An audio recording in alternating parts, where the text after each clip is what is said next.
It's the Abba Podcast. Let's go. And the next guest on the podcast, we're blessed with the presence, the man, the myth, the legend, Jaxon. How are we, brother? Brother, how are you? Appreciate you having me on your podcast. Nah, mate. Appreciate you coming on, mate. How's things? How have you been lately? Good, man. Good. Just ticking off work, probably like you. Obviously got my own podcast going, which is going really good. Doing a little bit of guest speaking lately at some events to, talk about maybe what we're going to dip into and just trying to be a better influence in the world. Mate, 100%. And that you're doing, man. You're making a lot of noise. So you've got your own podcast. You're also an online coach. You're a mindset coach. You're trying to tackle the phenomenon of mental health, which, luckily now for men, the stigma is trying or starting to disappear, if I'm not mistaken, because you were perceived as something before if you spoke, and now finally we're starting to get a voice for ourselves. Yeah, man. I think that's the great thing about podcasts, man. Like I actually think it's probably one of the best things I've ever done in my life. And I know you said the same. It's just the fact that you can get heard so much differently from just what people perceive you as on your IG page, for example. 100%, man. And for me, it cuts out that Chinese whispers. So for me, if you want to know something about yourself, you tune into an episode like this where we're talking about you. We're going to delve into a bit about yourself and how you came to have such a following and an influence and where you found your voice. Because like you just said, I think one of the best things I've ever done as well is get on the podcast, because the self-growth that comes from it is phenomenal. 100%, man. Yeah, I remember back when I did my first 3 episodes 2 years back, and man, I listened to them. I was so fucking unconfident, and I was like talking so weird. And now I'm just like, I come on and do a guest podcast, so I have someone on mine. It's just like it's a breeze. It's so good for your personal talking skills. 100%, and you're also networking with people that are going to lift you or take you to the next level, where you're not, dealing with shit kickers where they're just putting you down in the negative thoughts. You're actually empowering yourself by going out there and networking. And, like yourself, you've got over 100, nearly 50 episodes in the 2 years. Yeah, man. So we've done literally one a week, which I'm pretty happy with, pretty consistent.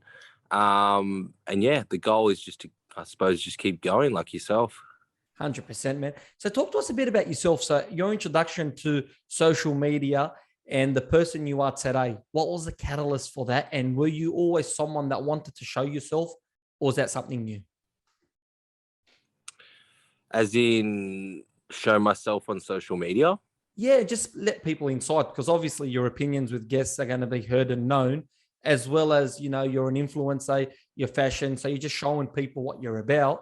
Some people are a bit more reserved. Were you always that forthcoming? Oh, no, definitely not, man. I think it kind of happened as, I don't know, maybe I saw more potential in what I was doing, and there was more brands reaching out to me, and, my page started to grow a little bit more. And then, I don't know, even just stuff like as simple as testimonials and me kind of helping change people's lives. And once it all kind of tied together, and I thought I maybe, had something, ahead of me on social media, and how many people I was maybe helping and inspiring, if that makes sense, I kind of put more, my eggs into the basket and just gave it my all, and everything kind of took off from there. 100%. So talk to us about those early stages, because you've built quite a following. You got over 160,000 on Instagram. How was it at the start? Was it something that the followers came, or you built over time and you said, okay, I know where I'm taking this from now? A bit of both, man. Like I didn't really know what I was doing at the start. And I think it just comes with time and consistency, like anything. Like your podcast yourself, like you probably, you learn a lot along the way. And for anyone trying to, get into social media or grow their following or whatever they want to do, I don't really think it's a short, quick fix, one answered word. Like I think it's just practice, and slowly you should just get better if you put time into something. And that's what I put a lot of my time into. 100%. I also feel passion as well. If you're doing it for the wrong reasons and you just want the notoriety and the fame, it ain't going to come quickly. Like some people go on for stints of a month, a week, 2 weeks, 3 weeks. and then they fall off real quick because they've pushed too fast. For me, I genuinely enjoy doing it. And it's my passion to try and, have conversations like this, network with people like yourself, grow as an individual and see where it can take me. I don't necessarily have a goal where fans, I need to have X amount, views X amount. For me, the product has to continuously improve. I need to improve as a person. But for me, it's all passion. If I'm enjoying it, well, then I'm happy.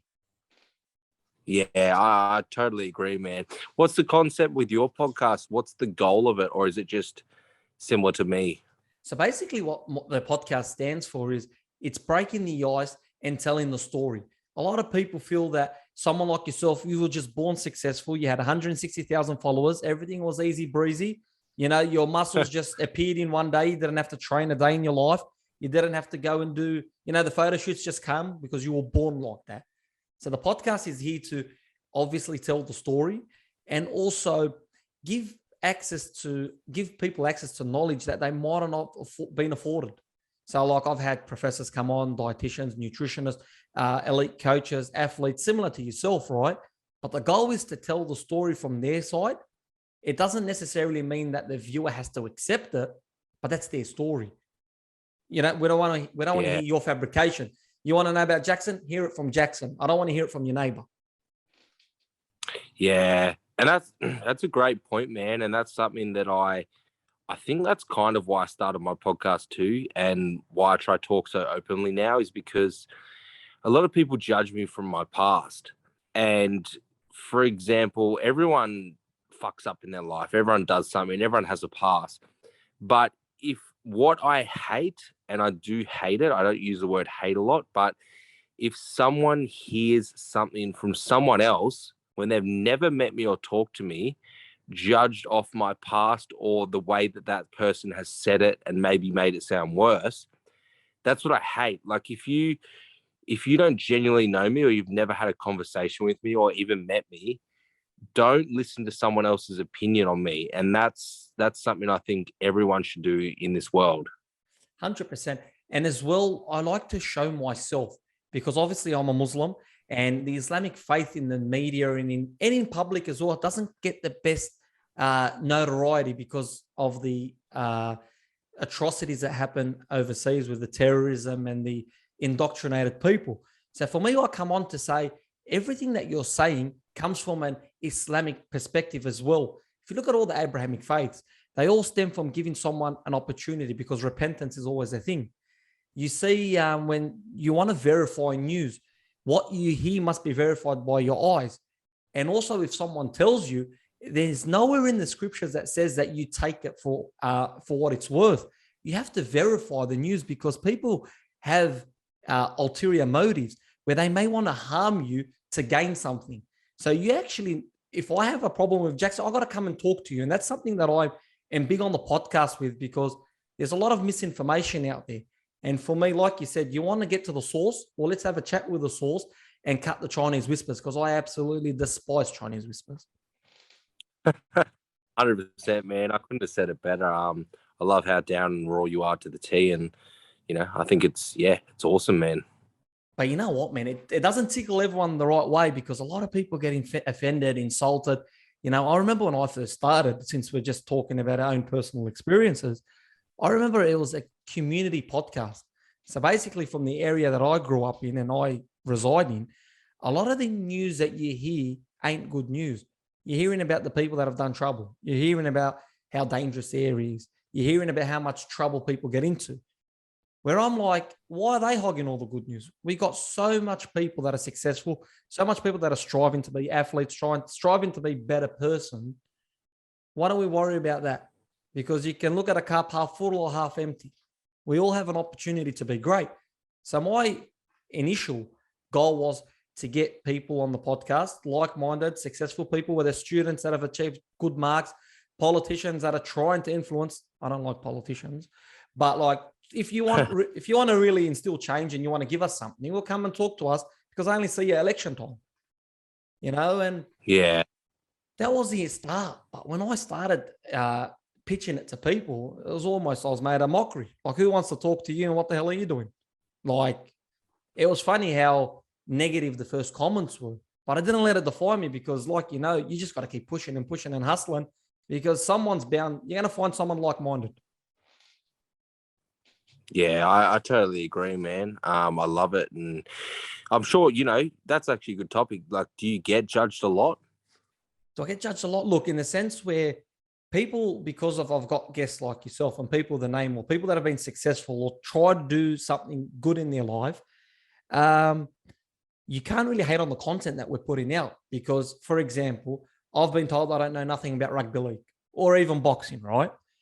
I've had, like yourself, Joel on the podcast, Zarafa on the podcast, Mundine on the podcast, Hamdans, you got the Dibs. I've covered George Cambosis, Fayad, covered a lot of elite boxers. So it really gets boring when you say I don't know boxing because I'm a part of the bloody boxing circle practically. Yeah. That's crazy, man. I didn't actually know you had all those names on. That's crazy. I'll have to go listen to them. And I've also had, like, say, Rugby League World, Shane Flanagan, Buzz Rothfield. The list keeps going on, right? So I've had elite people when I'm doing rugby league shows, boxing shows. A lot of people will stick the finger and say, oh, what does this bloke know? Or they'll just be condescending and say, you're making a mockery of yourself. What are you doing? You're wasting your time. You're not getting paid for it. It's not worth anything if you're not getting paid. They'll just look at anything to put a negative spin on what I'm doing. 100%, man. I get that a lot too. Like, no matter what you're doing or all the good you're doing in the world or whatever value you're bringing, everyone tries to just pinpoint that one thing that they, you know what I mean, to bring you down or hate you, or, you know, it's crazy world. Because I did a trailer once for Mundine. Because before, I like to do a bit of a trailer before the episode or probably for the socials, just to get someone visually attracted. Because I'm like a visual person, right? So if something's attractive to me, I'm going to take the product. I am the worst to go shopping with. Whatever's on special, I'm getting. So I basically did in the trailer, I said he made something or nothing out of something. I twisted. It was meant to be something out of nothing, right? Hold and behold, all the people made a meme. I became sent on WhatsApp. The bloke, or whoever made it, Jesus, still nameless. I don't really care. But it's just funny. Out of the whole episode, I spoke to one of my childhood idols. That part was what made the press for people that are around my community. Yeah, it's crazy, man. Do you get judged being a Muslim? I know that's a raw topic, but do you? Look, it depends. I feel that if you're a good representation of your faith and you actually know what your faith is, no. I've never had a altercation where someone's condemning me. But I'm different to the females. So it's easy for me to talk because it's a bit harder to approach me in a way where you're going to bully me. I grew up on the streets. I'm not bragging. Yeah. I understand how to talk with certain people. I know my limits and I know what to say and how I can say it. Where the women, they're wearing the headscarf. So for them, it's much harder. And it's something that I can never understand or sympathize with because I've never been in that position. So Islamophobia is a thing, especially for them. And especially for you, as you know, bro, it's the people that you can prey on. If you can see some weakness in someone, the macho man is going to try and prey on something.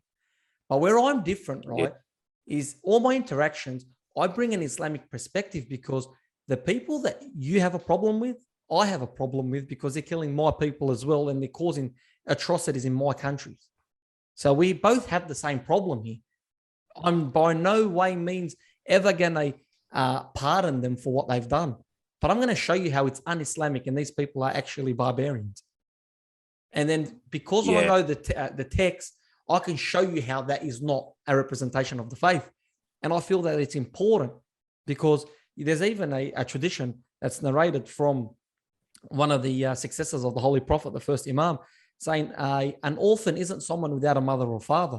An orphan is someone without knowledge.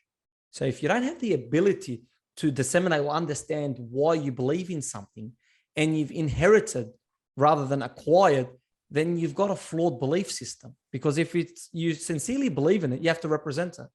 And unfortunately, there's a lot of misrepresentation. And the problem isn't Islam, it's Muslims, because they're the ones that are doing it. You look at your alcohol, for example. We can't drink alcohol. We can't deal drugs. But you're more than likely going to find drug dealers and alcohol drinkers that are Muslims. And then they'll try to tell people that you can't do that. They're a bit confused because I'm confused as well. You know, so it's a bit funny with everything, bro. Yeah, man. It's just that's what the world's like, to be honest. But you know, I kind of always say this myself, like, as long as you know you're a good person, you're doing good in the world.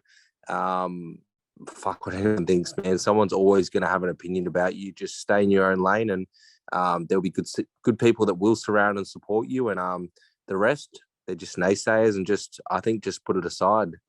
100%, man. And like, I like the analogy of the magnet. The magnet, is it? The one that you attract like-minded people. So, people that are Yeah, on your same path, they're more inclined to come to you when you're doing good. Yeah, you're going to get the shit kickers, but they're not going to stick to you because you're not interested in them.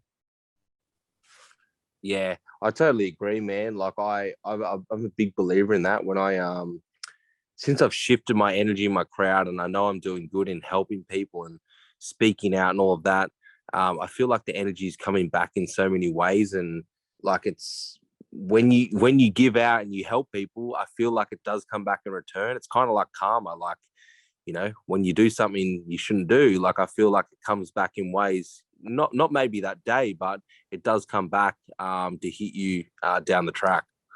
100%. You know what I find the toughest test, right? Is staying true to yourself in those difficult times because you're like, I've given good energy, but I'm getting so much shit my way. It's staying strong and steadfast there because it's easy to fall off in those tough times. You're like, nothing's coming my way, but rest and hold and be sure it somehow works out. Can't sit down and tell you how. Eventually does, and when it does, you feel so good about yourself because you stuck true to what you believe in. Yeah, 100%, man. Totally agree. But it's look, I can understand why people doubt and people question, bro. It's not easy. Like we're both talking from experience here.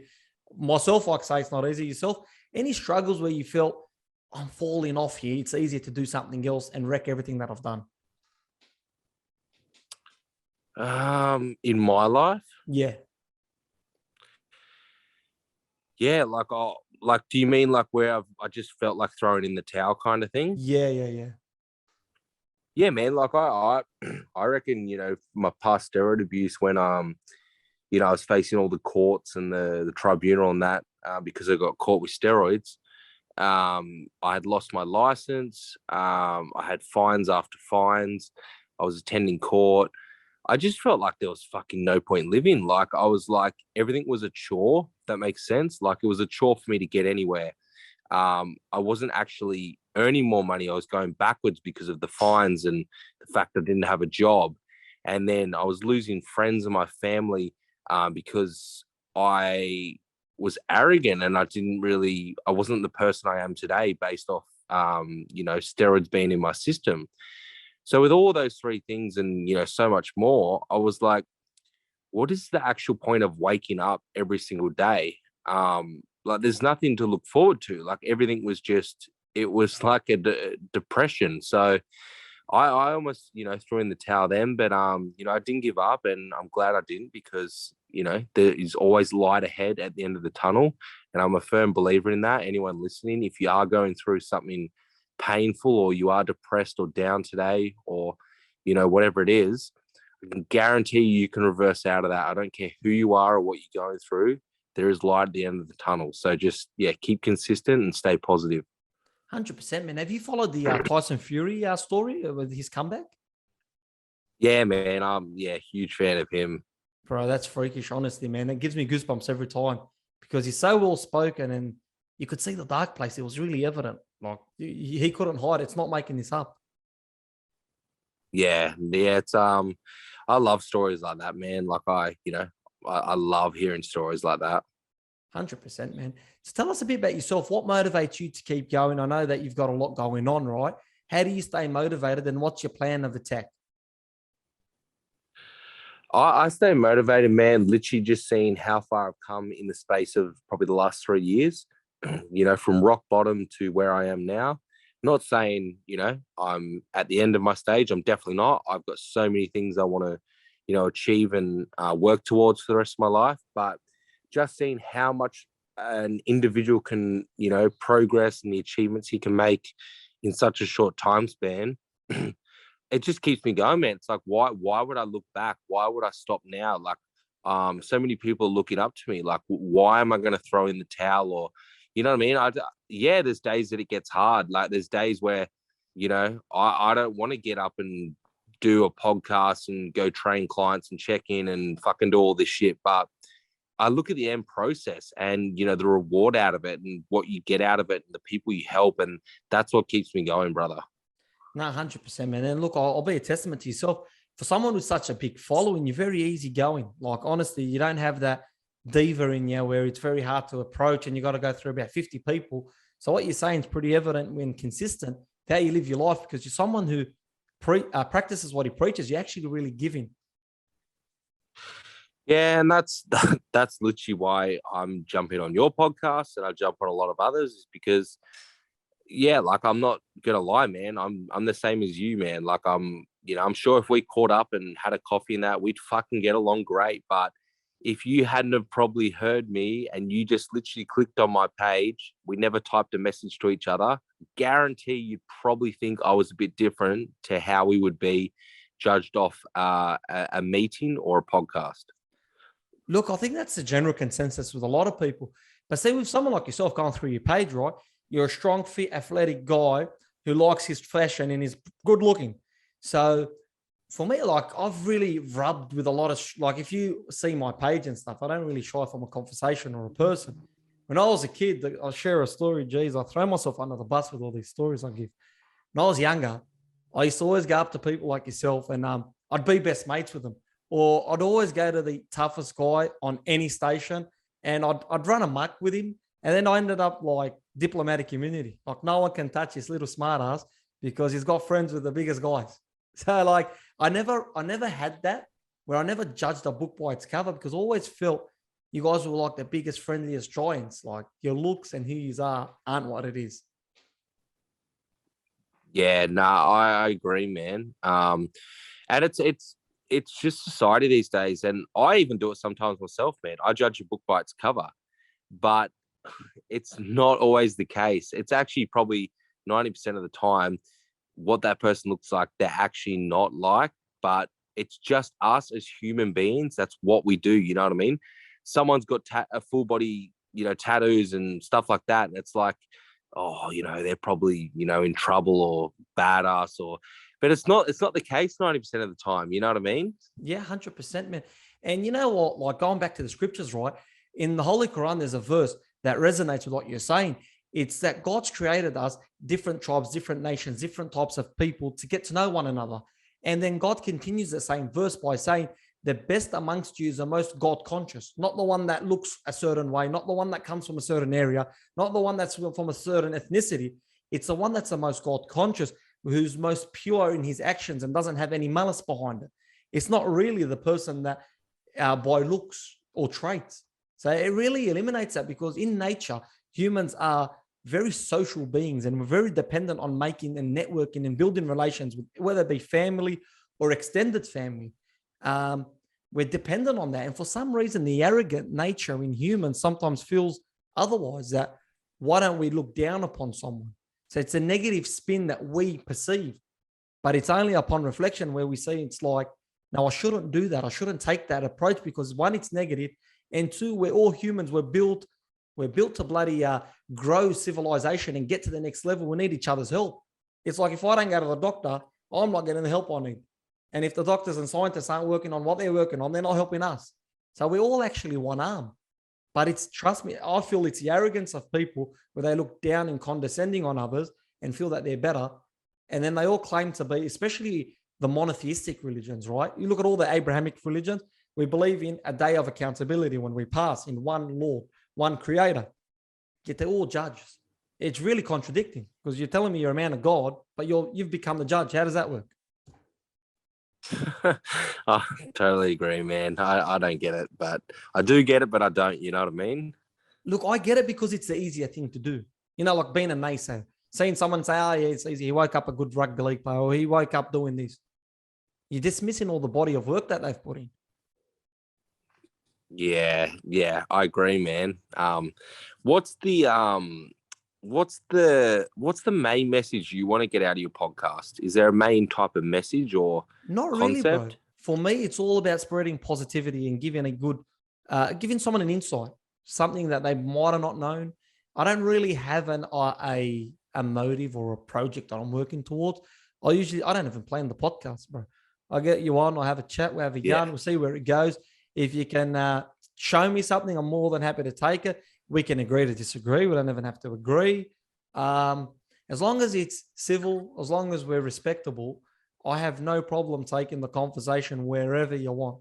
For me, I don't really have any limits in any way. Like, I'll talk about anything.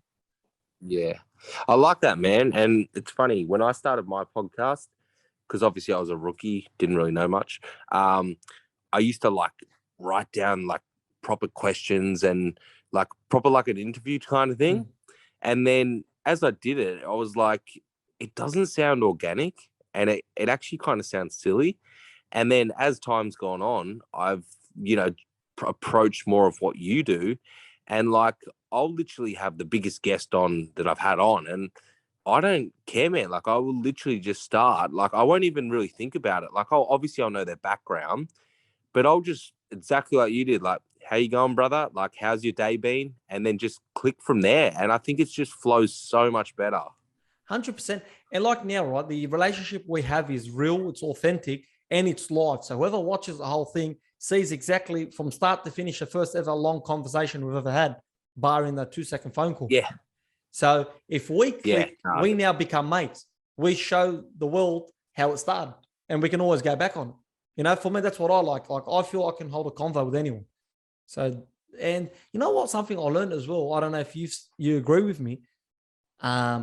Just if someone is successful in any field or has a large following or is, I don't know, talented or gifted in any way, they're not really different to us. They all had their own struggles, their own adversities. They overcome it in a way. And then when you talk to them, it's like, oh, fair enough. You're just like me. Yeah, no, I totally agree, man.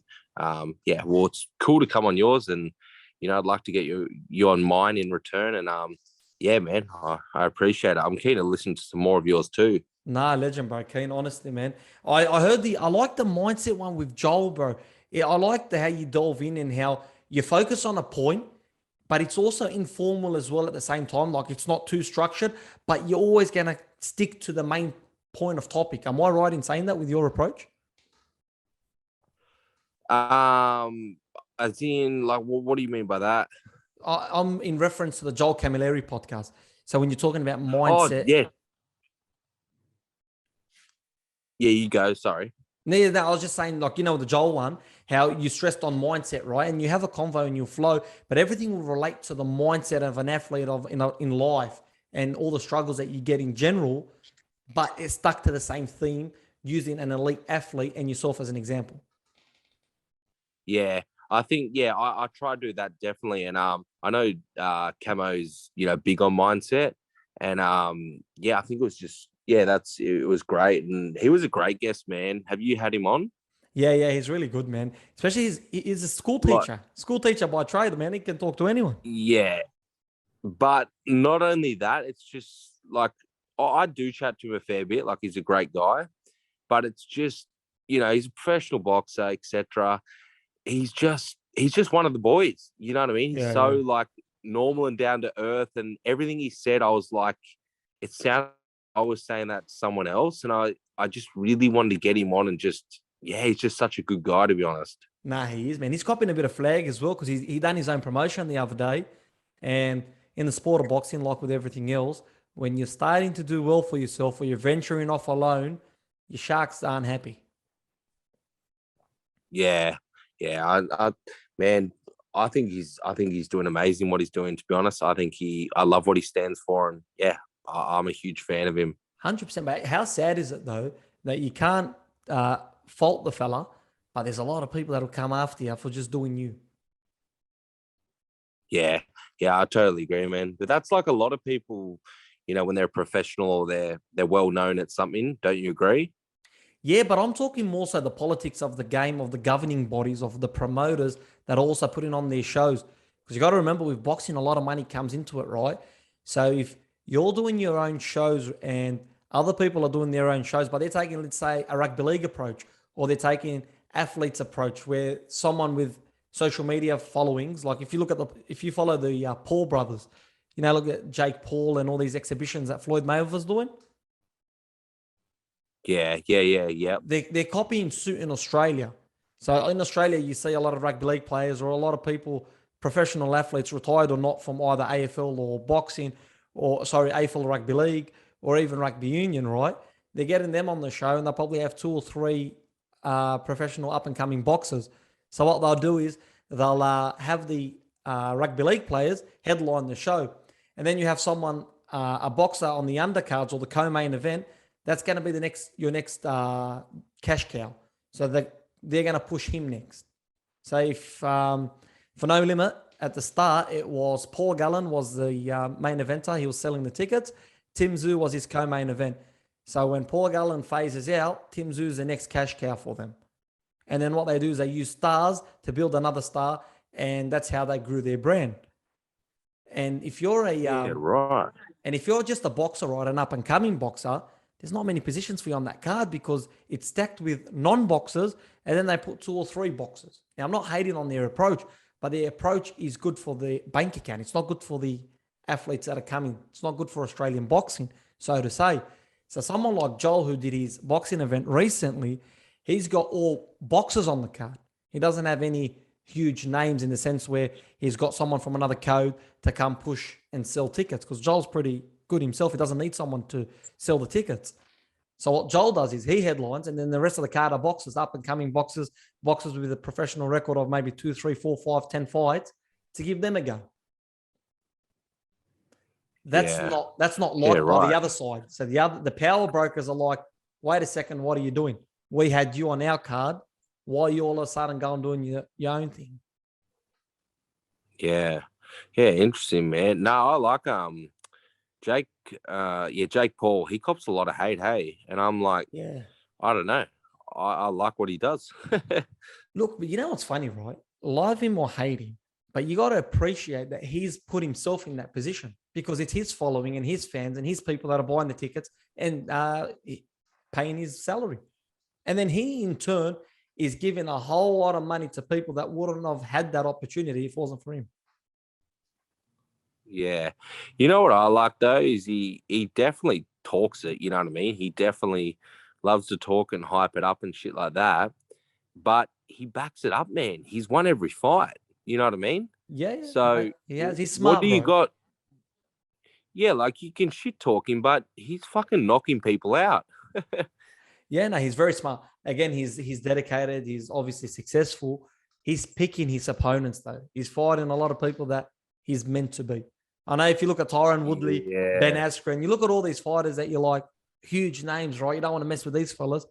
He knows he's got their number. The fight game's interesting, bro, because your preparation, your lead up, a lot of the people that know or in that circle practically know the result before you enter the ring. It's only when you really test yourself against those fair few elites where the top 10 or a ranked boxer fights another ranked boxer, it's still 60-40, 70-30, but anything can happen in a fight. Yeah. See, I don't dip into the opponent as of such. Like, I look at it, I'm like, oh, he was, like the Woodley, but you're probably right. Like, he's on his downfall. Is that what you mean? No, not even that. His base is wrestling, right? So for someone like Tyron Woodley, he's an elite athlete where you look at him, the guy's a specimen. So what he does is his base is wrestling. So he'll use his kicks, his speed, his power to get into the wrestling, to close the distance. In that, he might have success, which he has in his career, in finishing people. So he blitz you to close the distance. He'll throw the right or he'll throw a leg kick to get in close to take you down, to put some damage on you. So he does have knockout power. But if you're looking at it as a purist from a boxing perspective, he can't really rely on his hands to gauge distance and to come in and to use it effectively, because he's not really a boxer. It's never been his game. Where if you look at Jake, for example, he's trained solely for 4 years to be a boxer. I don't know much about the gym and bodybuilding, but it's very similar to someone who's a power lifter and someone who's just sculpting himself. Yeah, they're both at the gym, right?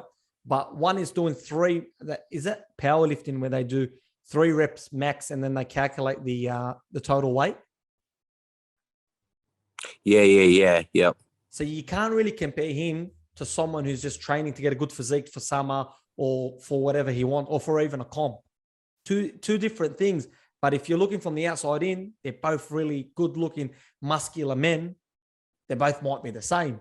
But every day of the week, the powerlifter's got his number if you're going to go 3 max for the most amount of weight you can lift. Yeah, I agree. Yeah. So it's similar to that. But at the end of the day, you still got to respect that he's getting in there, he's putting himself out there. You can't hate on someone who's given it a go and is successful. Yeah. No, I agree, man. Yeah. It's once again, people hate because they wish they were probably in his fucking position. And that's all it comes down to. Oh, of course. Yeah, yeah. 100%, bro. So talk to us about yourself, man. Yeah. What's next? Like, I know you've got a lot going. Give the people an insight on what you're up to. Brother, just yeah, so the podcast it's a consistent thing that I want to keep providing value and having good guests on and getting good feedback. Um my online coaching will always be there. It's kind of the base of my income and job. I love helping people with the knowledge that I put out, but not only the knowledge that I put out, helping people tap into their mindset and truly just actually making them believe in themselves and believe that they can change physically and mentally through a transformation. So I love doing that, man. And then I don't know if you've seen, but I'm trying to get into a bit more guest speaking. It is hard. It's through connections and who you know and a bit more organizing, but it's definitely a goal of mine. I'd love to do it full time in the future through schools and events and stuff like that. And basically just talk about my addiction and my steroid past and evolving out of that and just help people wrong from right and through my life lessons, really. Do you know what I mean? Like it's 100%. More there's power to no you, like man. Yeah. there's no yeah, like there's no actual, I'm not cookie cutting anything. I'm not making it sound amazing. I'm literally just telling my life story and telling people that they're probably better off without drugs, if that makes sense in a nutshell. And if it can help someone, fucking amazing. If it doesn't, it doesn't. But I'm sure it will, get a lot of insight to a lot of people, and a lot of people might take it on board and hopefully not go down the route that I did. Hey, God bless you, honestly, bro. More power to you, like I just said, because it's uplifting. Because you know what? Not a lot of people that have gone through what you've gone through come out the other end to try and help. A lot of people are more selfish in their way where they want to cover up everything they did and justify it. And the beauty of what you're doing and saying, like I told you, I'm Muslim. So everything that I do resonates and I can back it up with a scripture. So in the Holy Quran, the ethos and the verse that I'm going to quote now is, if you save one person's life, it's like you've saved the whole of humanity. And if you've harmed one person's life, it's like you've killed off the whole of humanity. So if you can help one person, that is the greatest thing that you could possibly do, because you've done what that person couldn't have had without your help. And it's honestly uplifting, man, because even from a God conscious perspective, you see that if you help someone, that's God choosing you to help that person. So you're actually an arm of help that's coming to that person. And it's uplifting, man, because you don't have to do it, but you're doing it from the kindness of your heart, from your life experience. Honestly, more power to you, brother. Yeah. Yeah. I don't know if you know yourself, but like people say, why do I do what I do? I reckon helping someone in some way, shape, or form, it is the best feeling ever. Like it's kind of like my drug. And I just think it's amazing, man. Like when I help someone and they appreciate that, to me, that's life. Like literally, that's life. You know what I mean? I love it. That's all I need in my life to keep going. Nah, honestly, man, legend. It's actually been a pleasure speaking to you. What's the final message for the people? Where can they find you? What can they see you on? Your Instagram, your podcast, and what's next for you, brother? Appreciate it, man. So everything is just on my IG page at I am Jaxon Tippet, or one word. Everything's on there. So if you just go into the bio, my website's on there with my coaching, my podcast, my modeling, and just shoot me a DM. I'll definitely get back to you. Happy to help. Happy to have a chat. Happy to help. Whatever your issues are. If you're having a bit of a down, dark day, just flick me a message. I'll try my best to lighten you up or send you in the right direction. And yeah, man, just for everyone out there, just I want you to all believe in yourself. Like a lot of people doubt themselves and all of that type of stuff. I think you got to believe in yourself, and if you believe in yourself and you set a goal and you stay consistent, you surround yourself with the right people that do uplift you and don't bring you down, you can really do some amazing things with your life. Mate, 100%. Couldn't have said it better. The man of the people, guys. Tune into his page, tune into his podcast. Everything will be attached, and I'll tag him in on all the socials. It's been an absolute pleasure, brother. We're out.